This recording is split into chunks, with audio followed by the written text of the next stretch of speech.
That moment when your team lifts the World Cup, the entire country just erupts, right? But here's the thought. Can all that joy, all that celebration actually lift the stock market and make you richer? It's a really popular belief, that a big cricket win means a market boom. So today, we're going to put that theory to the test. Let's dive in. So this is the big question, right? Can a national cricket victory actually make you rich?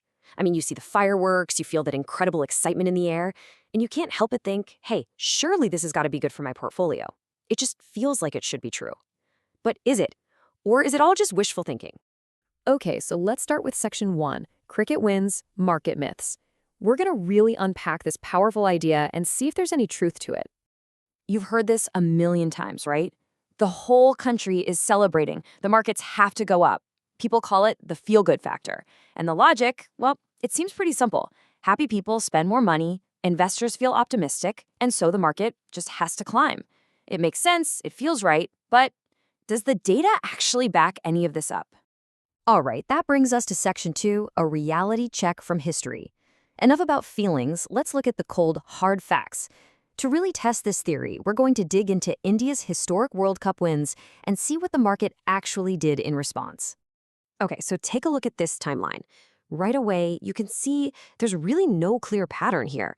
After the legendary 1983 win, yeah, there was some modest growth, but you have to remember, that was in a very different developing economy.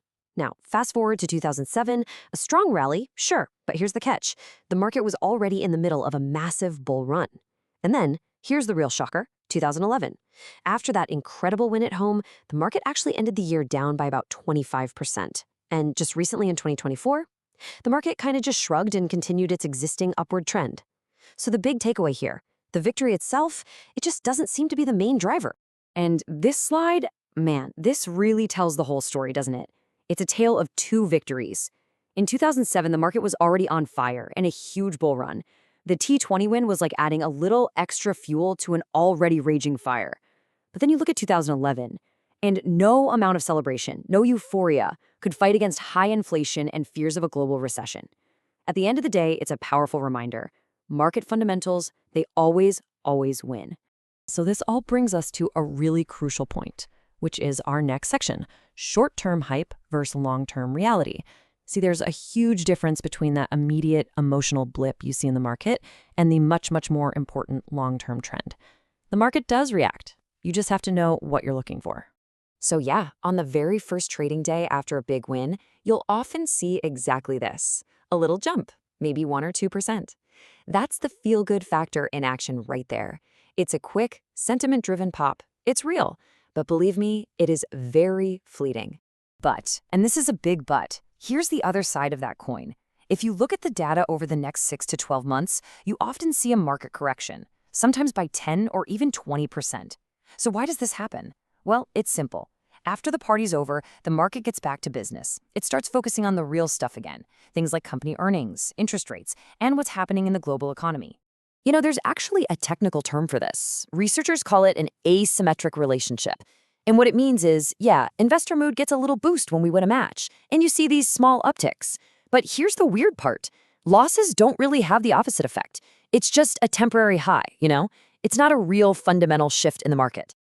Okay, so if the big, broad market isn't the real long-term winner here, does anyone actually benefit from all this? And the answer is absolutely yes.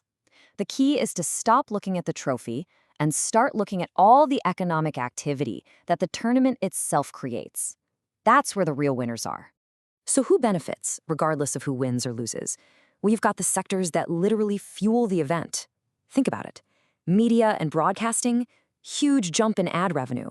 Consumer goods, they're flying off the shelves. Hospitality and aviation are absolutely packed with fans traveling around. And of course, the telecom companies see a massive spike in data usage.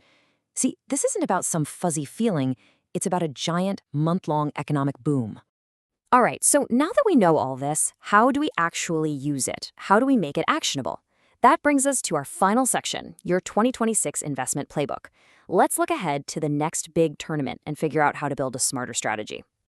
And that next major opportunity is just around the corner.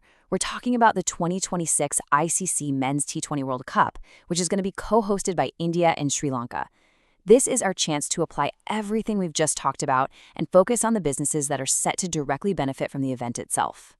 So if we're thinking about those key sectors, hospitality, consumer goods, travel, electronics, and telecom, which specific companies might be in a really good position for the 2026 tournament?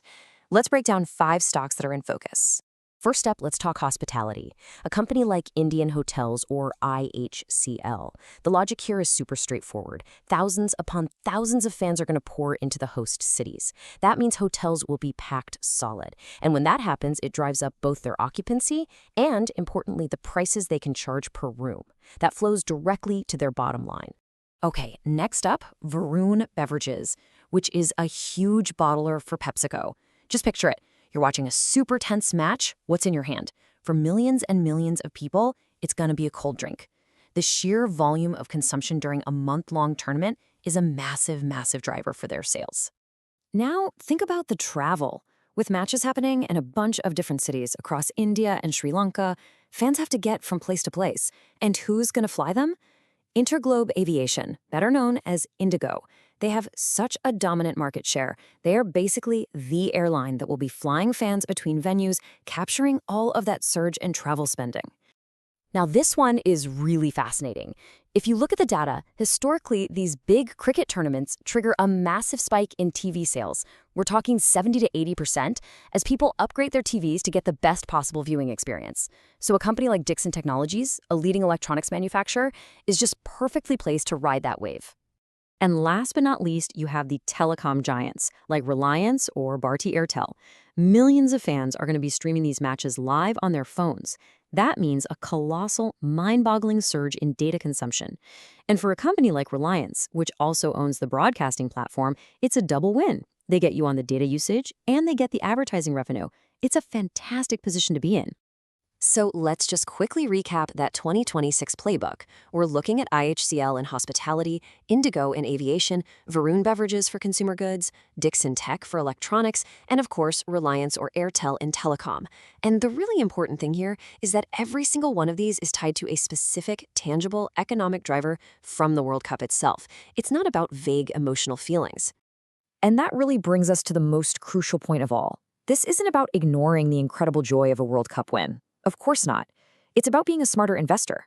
It's about understanding that the real opportunity lies in the business fundamentals, the companies that actually benefit from the event, not in just betting on the emotional high of a victory. So, I'll leave you with this final question to think about. As the 2026 World Cup gets closer and the headlines start buzzing with excitement and predictions, are you going to get caught up in that emotional roller coaster, or are you going to focus on the fundamentals that we've laid out today? The choice is yours.